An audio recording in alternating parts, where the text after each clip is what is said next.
Hi guys, I am back. मैं पूजा हंसदीकर आप सबका मेरे चैनल पे स्वागत करती हूँ। आज का टॉपिक एक सेल्फ रियलाइजेशन का टॉपिक है। ये टॉपिक ऐसा है जिससे आपको अपने आप को पहचानने के लिए आसान होगा, और जब आप अपने आप को पहचान जाओगे तो it will be very easy for you to search your life, find your life. बहुत सारे दुनिया में ऐसे लोग हैं जो पीस ढूंढते हैं। बहुत सारे दुनिया में लोग हैं जिन्हें ऐसा लगता है कि उन्हें नहीं समझ में आता कि वो क्या कर रहे हैं। तो आज के इस वीडियो से थोड़ा बहुत आपको आइडिया आ जाएगी कि हमें हमारे लाइफ में क्या करना चाहिए जिससे हमारी लाइफ में एक संतुष्टता रहेगी, एक पीस रहेगा और हम एक मुकाम पे ठहर सकते हैं। बहुत सारे इस भागदौड़ के लाइफ में हमें कैसा लगता है कि हम क्या करें, और कभी कभी ऐसा हो जाता है कि हम खुद को पहचान नहीं पाते। तो टुडे आज का टॉपिक है हमारा सेल्फ रियलाइजेशन, कि हम सेल्फ को किस तरह पहचानें, सेल्फ को रियलाइज़ कैसे करें। हमारी गलतियां हो या हमारे थॉट प्रोसेस हो, हमारी फीलिंग हो, हम कैसा फील कर रहे हैं, हम क्या देख पा रहे हैं, क्या समझ पा रहे हैं, किस तरह सोच जा रही है हमारी, हम क्या मिस्टेक कर रहे हैं, ये सारी चीज़ें समझना बहुत मुश्किल हो जाती है। तो इस समझने के लिए भी कला होती है, थ्योरी होती है। तो उसको अगर आपको आ गई तो it will be very good for you to live your life very peacefully. तो वीडियो की तरफ बढ़ने से पहले हमेशा जिस तरह मैं कहती हूँ, मेरे चैनल को लाइक और सब्सक्राइब ज़रूर कीजिएगा। मेरे पिछले वीडियो को आपने बहुत प्यार दिया है। बहुत सारे जो पेरेंटिंग वीडियोस थे उसको भी बहुत सराहा गया है, रिलेशनशिप वीडियोस थे उसको भी सराहा गया है। यूँ ही मेरे वीडियोस को आप देखते रहिएगा, मुझे मोटिवेट करते रहिएगा। आपकी कमेंट्स भी काफ़ी वंडरफुल होती है, मुझे बहुत कुछ सीखने के लिए मिलता है। आपसे बातचीत करना मुझे बहुत पसंद है। तो प्लीज़ मुझे लाइक और सब्सक्राइब करते रहिएगा। अगर वीडियो पसंद आता है तो शेयर अपने दोस्तों के साथ ज़रूर कीजिएगा और उन्हें भी मोटिवेट कीजिएगा कि वो मेरा चैनल आकर देखें। तो बढ़ते हैं वीडियो की तरफ। सेल्फ रियलाइजेशन, सेल्फ रियलाइजेशन का होता है कि अपने आप को पहचानो, अपने आप की फीलिंग्स को पहचानो। कभी कभी कैसा होता है कि कभी कोई हादसा हो जाता है, या कभी ऐसा होता है कि आप सुबह उठ के ही आपका मन बेचैन होता है, आप कुछ समझ नहीं पाते हो कि आपके साथ क्या हो रहा है। या कभी कोई ऐसी सिचुएशन आती है कि आप फेस नहीं कर पाते हो, या आपको ऐसा लगता है कि इस सिचुएशन के ऊपर मैं कैसे रिएक्ट करूं, ये जो सिचुएशन आई है कि इसमें मैं क्या ठीक रिएक्ट किया हूँ, या किसी को अगर मैं कुछ बोल दिया हूँ क्या मैं ये सही बोला हूँ या नहीं बोली हूँ। सो ये आपको दिमाग में किस तरह कब आएगा, जब आप खुद को अच्छे से पहचानोगे। इस टॉपिक को हम अच्छे से इलैबोरेट करेंगे विथ वन पॉइंट्स। तो बने रहिए मेरे साथ इस वीडियो के आखिर तक। सेल्फ रियलाइजेशन एक थियोरी है जिससे आपको पता चलता है कि आपने सिचुएशंस के ऊपर किस तरह रिएक्ट किया है, या अपनी फीलिंग्स के ऊपर आपने किस तरह रिस्पॉन्ड किया है। तो एक एग्जांपल से हम समझेंगे। समझो आपकी किसी के साथ फ़ाइट हुई है, और फाइट होने के बाद आपने उन्हें गुस्से में एकदम भला बुरा बोल दिया, जो आपको नहीं बोलना चाहिए वो आपने बोल दिया। और उसके बाद फिर आपको रियलाइज़ होता है कि यार मैंने कुछ ज़्यादा तो नहीं बोल दिया, या मेरे बोलने से उसको हर्ट तो नहीं हो गया। कुछ लोग होते हैं वो क्या करते हैं, छोड़ना, जो बोल दिया वो बोल दिया। कुछ लोग होते हैं जाके सॉरी बोलते हैं, भले रियलाइज़ हो या ना हो, पर रिलेशनशिप बचाने के लिए वो सॉरी बोल देते हैं। या कुछ लोगों की हैबिट होती है कि वो एकदम अकड़ में ऐसे बैठ जाते हैं कि नहीं, मैंने जो किया वो सही किया, आई डोंट वांट। कुछ लोग ऐसे होते हैं वो एकदम अंदर से डीपली सोचते हैं कि क्या मैंने ये जो एक्टिविटी की है उसको किस तरह मैं और बेटर कर सकता था, क्या दोनों के फाइट में एक बीच का रास्ता निकल सकता था। अगर वो इस तरह सोच रहे हैं मतलब वो अपने आप को इवैल्यूएट कर रहे हैं, अपने आप को चेंज करने की कोशिश कर रहे हैं। ये जो लाइफ में कठिनाइयाँ आती है, बहुत सारे लोग जब हम इकट्ठा एक दूसरे के साथ रहते हैं, फैमिलीज़ में स्पेशली ऐसे होता है, डिस्प्यूट्स बहुत देखने के लिए मिलते हैं। तो क्यों ऐसे होता है, क्योंकि एक दूसरे का नेचर एक दूसरे के साथ हम एडजस्ट नहीं कर पाते। क्योंकि एक ही फैमिली में अलग अलग टाइप के लोग होते हैं। जैसे किसी पापा का नेचर कोई और हो गया, मम्मा का नेचर कुछ और हो गया, and people are not able to identify they are not able to identify their activities. अगर वो अपनी एक्टिविटीज़ के ऊपर रियलाइजेशन नहीं कर रहे, समझ नहीं पा रहे। जैसे अगर पापा, हमेशा ऐसे होता था ना कि घर के जो मुखिया है या घर के जो हेड है, he is only the person who looks after for everything, वही सारी चीज़ें घर की देखते हैं, और वो ऐसे सोचते हैं कि हमने जो डिसीजन लिया वो कम्प्लीटली सही है। पर क्या अगर वो अपने डिसीजन के ऊपर रियलाइजेशन करना शुरू करेंगे तो उनको काफ़ी हद तक सफलता खुद पे मिलेगी और खुद वो नेक्स्ट टाइम गलतियां करने से बचेंगे। तो सेल्फ रियलाइजेशन बहुत ज़रूरी है अपने लाइफ के लिए, हर एक की लाइफ के लिए बहुत ज़रूरी है कि अगर हम कहीं पे गलती कर रहे हैं तो उसे हम किस तरह चेंज किया जाए। तो इसमें एक थ्योरी होती है, अपने आप को समझने की भी एक थ्योरी होती है। बहुत सारे रिसर्चर्स, साइंटिस्ट सालों से इसके पीछे पड़े हुए हैं कि ऐसा हम क्या करें जिसमें हम खुद को सोच पाए, खुद के फीलिंग्स के ऊपर हम कंसंट्रेट कर पाए। इसीलिए लोग कभी कभी बोलते हैं कि मेडिटेशन का सहारा लेना चाहिए।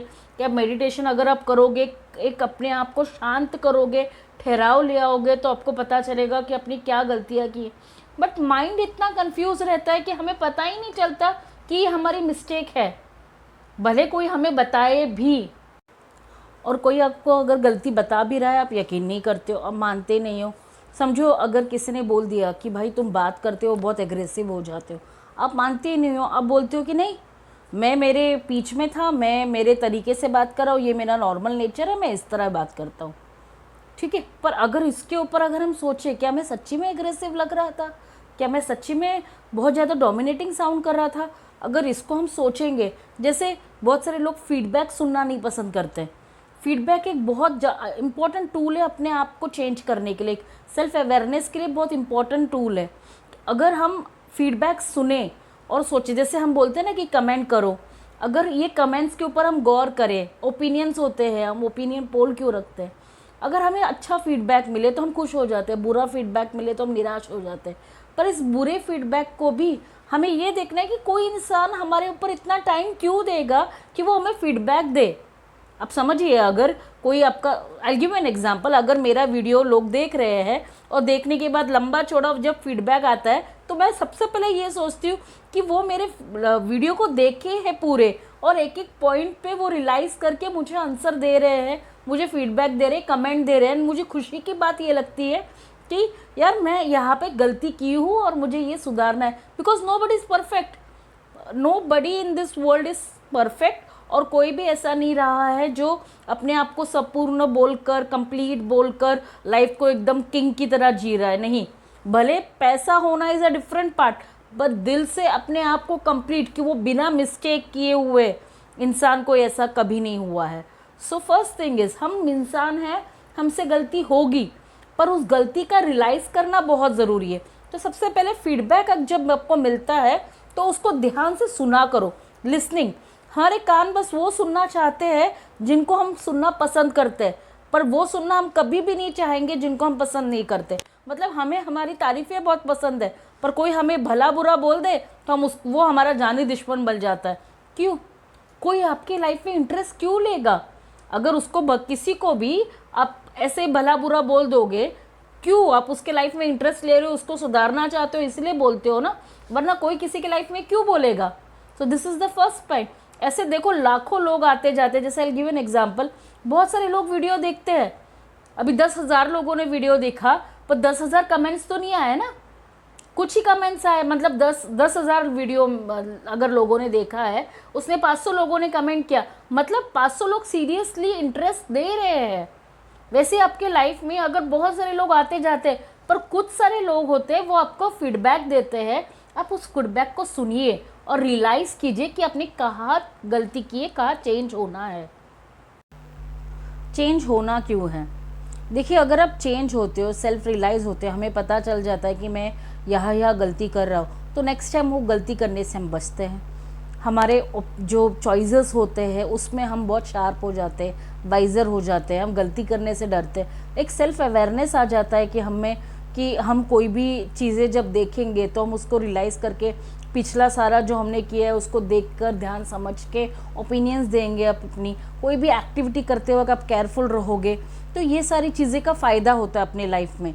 और दूसरी बात, आप लोगों को समझना बहुत जल्दी हो जाता है आपका, कि आप खुद को भी समझ रहे हो और दूसरों को भी समझ रहे हो। आप एक लिसनर बन जाते हो, क्वाइट हो जाते हो, एकदम सेंसेबल हो जाते हो, एकदम डाउन हो जाते हो। आप सोचते हो कि नहीं, अभी मैं सुनूंगा। सबसे पहले कोई भी अगर आपको कुछ बोल रहा है, सबसे पहले उसको ध्यान से सुनो। कोई भी चीज़, मतलब कोई भी आपको सवाल पूछ रहा है तो उसको जवाब देने के लिए आंसर मत दो, पहले सुन लो, क्योंकि पहला कोई आपसे बात करता है तो सुनना बहुत ज़रूरी है। सुनोगे तभी आप समझोगे, और समझोगे तभी आप चेंज हो पाओगे। तो ये बहुत ज़रूरी टास्क है। तो सेल्फ रियलाइजेशन में ये बहुत बड़ी बात हो जाती है जब आप अपने आप को सुनोगे, अपनी फीलिंग्स को महसूस करोगे। रोना आ रहा है तो रो लीजिए, गुस्सा आ रहा है तो आप एक ऐसे वक्त पे गुस्सा कीजिए जहाँ पे आप अकेले हो और आपको फ्रस्ट्रेशन बाहर निकालना है। उस वक्त आपको देखना है, जब फ्रस्ट्रेशन बाहर निकाल रहे हो तो आप देखो कि मैं क्यों गुस्सा कर रहा हूँ। क्या उस वक्त ये गुस्सा करना लाजमी था, ज़रूरी था, या इस वक्त ये गुस्से के अलावा मैं और कैसे रिस्पॉन्ड कर सकता था। मैं रिएक्ट कर रहा हूँ सिचुएशन के ऊपर या रिस्पॉन्ड कर रहा हूँ, ये दो डिफरेंट चीज़ें होती हैं। तो इस वक्त ये बहुत ज़रूरी होती है।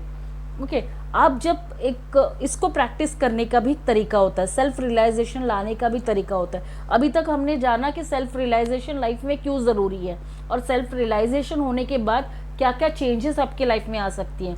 अभी हम जानेंगे कि सेल्फ रियलाइजेशन किस तरह करें। तो उसमें सबसे पहली बात आती है माइंडफुलनेस। अपने आप को सुबह उठ के या कभी भी आप अकेले बैठे हो, एकदम शांति से अपने आप को शांत कीजिए, पीस कीजिए। कोई ऐसा म्यूज़िक सुनिए जिसमें आप कंसंट्रेट कर पाओ, फोकस कर पाओ, और एकदम शांत होके अपने आप को सिर्फ कूल डाउन होने दीजिए। जब आप शांत होकर अपने आप को कूल डाउन होने देंगे तो आपको क्लैरिटी बहुत जल्दी आएगी। और वो एक नाइट की जर्नी नहीं है, आपको रोज़ करना पड़ेगा। 15 मिनट पहले, 5 मिनट पहले, फिर 10 मिनट, 15 मिनट, ऐसे आप अगर करते रहोगे तो ऑटोमेटिकली आप देखोगे कि अपने आप में एक चेंज आ रहा है। माइंडफुलनेस मतलब आपके माइंड को कहीं पे ब्रेक देना है, शांत देना है, कहीं पे उसको एक रीस्टार्ट करने का है अपने लाइफ माइंड को। So this is mindful activity सबसे पहले आपको करनी है। बहुत सारे लोग होते हैं वो डायरी लिखना पसंद करते हैं, अपने थॉट्स को या अपने पूरे दिन की एक्टिविटीज़ वो लिखना पसंद करते हैं। तो जब वो लिखते हैं तो एकदम क्लैरिटी से लिखते हैं कि आज मैंने ये बात कही थी और सामने वाले को मैंने इस तरह रिएक्ट किया, एकदम डीप में लिखते हैं। जब वो लिखते हैं, आप ये ट्राई करना, मैंने भी मेरे लाइफ में ये ट्राई किया है, आप ट्राई करना ज़रूर। जब भी आपके दिमाग में बहुत सारे थॉट्स आते हैं ना, अब उसको पेपर पे लिखता हो। जब आप पेपर पे लिखोगे आप देखोगे कि आपके थॉट्स के ऊपर ही आपको ही आंसर मिल रहा है। जब अपने दिमाग पे आप उसको एकदम दबा के रखोगे, एकदम फिक्स करके रखोगे ना, तो बाहर नहीं निकल पाएंगे। पेपर पे जब आप लिखते हो या मुंह से जब आप रिकॉर्ड करो पेपर से, अगर आजकल का ज़माना, पहले के ज़माने में ऐसे होता था कि लोग डायरी लिखते थे, अभी आप इसको रिकॉर्ड करो कि आपको क्या फीलिंग हो रही है। मैं कभी कभी ऐसे करती हूँ कि जब मुझे बहुत सारा फ्रस्ट्रेशन आता है या मुझे कुछ एक्सप्रेस करना है, या मेरे दिमाग में कुछ थॉट्स आ रहे हैं, तो मैं ऐसे ही बोल देती हूँ, ऐसे ही बोल देती हूँ। और उसके बाद सोचती हूँ कि यार मैंने क्या क्या थॉट्स थे मेरे, और उस थॉट्स में कितने सारे थॉट्स जेन्युइन थे, कितने सारे थॉट्स मैं ऐसे फालतू में सोच रही थी, कितने सारे थॉट्स के ऊपर मेरे फ्यूचर डिपेंड है, कितने सारे थॉट्स थे वो पास्ट है मेरे। बहुत सारे हमारे दिमाग में इतना प्रॉब्लम्स क्यों आते पता है, हम पास्ट को लेकर फ्यूचर जज करते हैं। हम हमेशा भागते रहते, दौड़ते रहते दिमाग में, ऐसे कर हर चीज़ अचीव करने की कोशिश में लगे रहते हैं। जब हम खुद के ऊपर हमारा काबू नहीं रहता है, हमारा बस ये सोच चलती रहती है कि what will I be doing next, हमेशा कि मैं क्या नेक्स्ट करूँगा अभी, या मैंने क्या पीछे किया है। देखो पास्ट जो गलती होती है दैट इज हिस्ट्री, उस हिस्ट्री से हमेशा सीखना ज़रूरी होता है। इट्स नॉट कि उसको कैरी करो अपनी लाइफ में, जैसे अपने पास्ट को लेके हमेशा चलते रहो और मेरे साथ ये हुआ है और मैं ये करने वाला हूँ because of my past I am taking this decision. No, it's not necessary. वो समय पे वो चीज़ हुई है, अभी आपको रियलाइज़ करना है कि आपने उस वक्त क्या डिसीजन लिया था। अब वो डिसीजन आप चेंज कीजिए एंड कुछ नया ट्राई कीजिए। तो this will give you a life and experiences and this will change your life. उसके बाद मैंने बताया था कि लिसनर बनिए।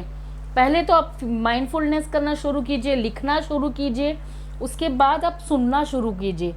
लोगों से आप सीधा फीडबैक मांगिए। मैं बहुत बार करती हूँ कि जैसे अगर मैंने वीडियो शूट किया, मैं सबसे पहले मेरे करीबी लोगों को वो भेजती हूँ और मैं उनको बोलती हूँ कि इसमें कौन सा पॉइंट मैंने गलत बोला है या सही बोला है, प्लीज़ बताइए। एंड मैं शुक्रगुजार हूँ मेरे सारे फ्रेंड्स को या मेरे सारे जितने भी लोग मेरे से कनेक्टेड है वो मुझे फीडबैक देते हैं। और बहुत सारे डिफरेंट फीडबैक्स होते हैं, कभी कभी मैं भी कंफ्यूज हो जाती हूँ कि कौन सा सही मानूँ कौन सा नहीं मानूँ। फिर मैं खुद ही मेरे वीडियोस को बहुत बार देखती हूँ और फिर सोचती हूँ अगर वो मुझे समझा है तो ही मैं उसको पोस्ट करती हूँ। तो यही होता है, आखिर में एक बात कहूँगी, क्रिटिसिज्म जब होता है, फीडबैक आने के बाद ना, लोग ज़रूरी नहीं है कि आपको एकदम अच्छा वाला फीडबैक दें, आपको बुरे फीडबैक्स भी आ सकते हैं। और जब बुरे फीडबैक्स आते हैं ना, तब आपको एकदम स्ट्रॉन्ग होना है। आपको ये देखना है कि वो फीडबैक आया है, वो फीडबैक आपको इंटरेस्ट देखकर उसने आपको देखा है। बहुत सारे लोग होते हैं, कभी ऐसे ही बोलने के लिए बोल देते हैं, कभी लोग जेन्युइनली आपको स्टडी करते हैं। तो ये भी बहुत इंपॉर्टेंट है आप किससे फीडबैक लेते हो। बड़े बड़े ट्रेनिंग सेशंस में क्या होता है कि जब भी वो लोग जाते हैं तो वो एक फीडबैक का फॉर्म भरवा के लेते हैं, या कभी पीटीएम होता है तो पेरेंट्स को बोलते फीडबैक भर के दो। बहुत सारे लोग होते हैं जेन्युइनली बस ऐसे लिख देते गुड हो गया। कुछ लोग होते हैं जो इंटरेस्ट लेते हैं और इंटरेस्ट लेके एकदम लंबा चौड़ा आपको लिख कर देते हैं, वो लोग जेन्युइन होते हैं। तो वो लोगों में, उनसे आप देखिए कि सच्ची में इट इज़ वर्किंग। मैं भी मेरे कमेंट बॉक्स में जब जाती हूँ, जब देखती हूँ, बहुत सारे कभी कभी नेगेटिव कमेंट्स भी आते हैं, कभी पॉजिटिव कमेंट्स भी आते हैं। स्पेशली जब नेगेटिव कमेंट्स आते हैं तब सोचती हूँ कि ये मिस्टेक मेरे को दोबारा मेरी वीडियो में नहीं करनी है। तो this is the fact. Like अगर आपको सेल्फ रियलाइजेशन हुआ कि यार ये कैसा था, कुछ चीज़ें जिसको आप चेंज कर सकते हो ज़रूर कीजिए, क्योंकि वो आपके लाइफ को बेटर बनाएगा। एक आप अच्छे इंसान बनोगे फ्यूचर में। और कौन नहीं चाहता अच्छा बनना। कोई है दुनिया में ऐसा बोलते हैं कि मुझे तो बुरा से बुरा आदमी बनना है? कोई है? आज तक तो कोई नहीं ऐसा बना। हर कोई इंसान इतने वेबिनार्स लेते हैं, इतने सेशंस लेते हैं, इतनी पढ़ाई करते हैं, इतने ट्रेनिंग्स लेते हैं, क्यों? बस अपने आप को बेटर करने के लिए। इस कॉम्पिटिटिव वर्ल्ड में हम अपने आप को हमेशा पुश करते रहते हैं कि हम बेटर बने। बच्चों के साथ भी हम ये करते हैं हमेशा कि आप दूसरों से बेटर बनो। तो हम बस खुद का बेस्ट वर्जन हम क्यों नहीं कर सकते? तो इसीलिए जब भी कोई फीडबैक देता है या कभी भी आपको कोई कुछ भला बुरा बोलता है, तो शांति से उसको सुनना। उसने आपके ऊपर इंटरेस्ट लेकर आपको वो बोला हुआ है, तो उससे बुरा नहीं मानना है आपको। आपको देखना है कि आप कहाँ चेंज हो सकते हो। आपको रियलाइज़ करना है क्या सच्ची में मैंने ये गलती की थी। ये ज़्यादा कपल्स में होता है, रिलेशनशिप में होता है। बार बार वाइफ अपने हस्बैंड को कोसती रहती है कि यार तुम ये करते हो, तुम ऐसा करते हो, कंप्लेन करती रहती है, ब्लेम करती रहती है। तो उस वक्त हमें सोचते हैं यार मेरी वाइफ को कुछ काम धंधा ही नहीं है, हमेशा बुरा बोलती है। बट वो उस बुराई क्यों बोलती है? क्योंकि लोगों की हैबिट है कि वो हमेशा बुरा सबसे पहले देखते हैं। सफ़ेद पूरा कपड़ा रहेगा तो काला दाग सबसे पहले उभर कर आएगा। तो लोग में अच्छाइयाँ बाद में उभर के आती है, बुराइयाँ सबसे पहले उभर के आती हैं। वो नेचर है अपना, तो उस नेचर के साथ ही लोगों को जीना पड़ता है। तो जो बुराइयाँ होती है वो आपका चेंजिंग एरिया है। उस एरिया के ऊपर आपको गौर करना है, समझना है और चेंज करना है अपने आप को। मैं आशा करती हूँ कि आपको ये वीडियो पसंद आया होगा, समझ में आया होगा। आपके कमेंट्स का मुझे बहुत इंतज़ार होगा। मैंने टॉपिक को थोड़ा इलैबोरेट करने की कोशिश की है, थोड़ा समझना की कोशिश की है। देखिए कोई भी वीडियो जब हम बनाते हैं, सारे यूट्यूबर्स जो भी है, कोई भी जब कंटेंट डालता है तो उसके पीछे रिसर्च करते हैं, उसके पीछे हम थियरीज़ लगाते हैं, सोचते हैं। और स्पेशली जब मैं मेरे बारे में बात करूँ तो मैं कोई रैंडम वीडियो ऐसे ही नहीं बनाती। मैं उसके पीछे स्टडी करती हूँ, सोचती हूँ। और मेरे बहुत सारे वीडियोस बिना ब्रेक के, बिना एडिशन के होते हैं। वो direct on the spot live होते हैं वीडियोस, क्योंकि हम जब सेशंस करते हैं, वेबिनार्स करते हैं, तो हमें बहुत सारे लोगों में पब्लिकली ऐसे बात करना पड़ता है। वहाँ पर हम अपने थॉट्स को अगर सिंक्रोनाइज नहीं रखेंगे, हम क्या बात कर रहे हैं उसके ऊपर अगर हमारा कंट्रोल नहीं रहेगा, तो हम वो चीज़ें अचीव नहीं कर पाएंगे। ये तभी होता है जब हम माइंडफुलनेस अपने आप में एकदम प्रैक्टिस में लेकर आते हैं। तो डेली मेरे स्केड्यूल में भी ऐसा ही है। मैं डेली उठ के सबसे पहले अपना डे प्लान कर लेती हूँ कि आज मुझे पूरे दिन में क्या करना है। मेरी लाइफ बिना प्लानिंग के चल ही नहीं सकती है। तो मैं पूरा दिन आज मुझे क्या करना है, मैं एक अपनी चेकलिस्ट बना लेती हूँ, उसके मुताबिक मैं काम करती हूँ। उसके बाद फिर जब शाम होती है तो मैं एनालाइज करती हूँ कि आज मैंने पूरे दिन में क्या क्या सही किया है, मैं किस तरह और बेटर कर सकती थी, और किस तरह मैं उसको चेंज करूँ आगे जाकर। उसके बाद फिर जब मैं मेडिटेशन करती हूँ तो ये देखती हूँ किससे मेरे दिमाग को सुकून मिले, मैं रेस्ट देती हूँ दिमाग को। तो वैसे आप भी कर सकते हो। I am just giving an example. मैं ऐसे बिल्कुल भी नहीं बोल रही हूँ, प्लीज़। मैं बिल्कुल भी ऐसा नहीं बोल रही हूँ कि आई एम द बेस्ट या I am very super person, या ऐसा कुछ नहीं। मैं एक नॉर्मल सी पर्सन हूँ, और मैं भी मेरी ज़िंदगी एक बहुत सारे तरीक़ों से एक्सपीरियंस कर के, सोच के, समझ के आगे बढ़ा रही हूँ। आपकी तरह मैं भी सीख रही हूँ। तो आशा करती हूँ कि आप मुझे समझोगे, इस वीडियो को सराहोगे और कुछ भी आपको ऐसा लगता है कि ड्रॉबैक्स है, फीडबैक देना चाहते हो, कमेंट ज़रूर कीजिएगा। पसंद आया तो लाइक ज़रूर कीजिएगा। तो दोबारा ज़रूर मिलेंगे। Thank you.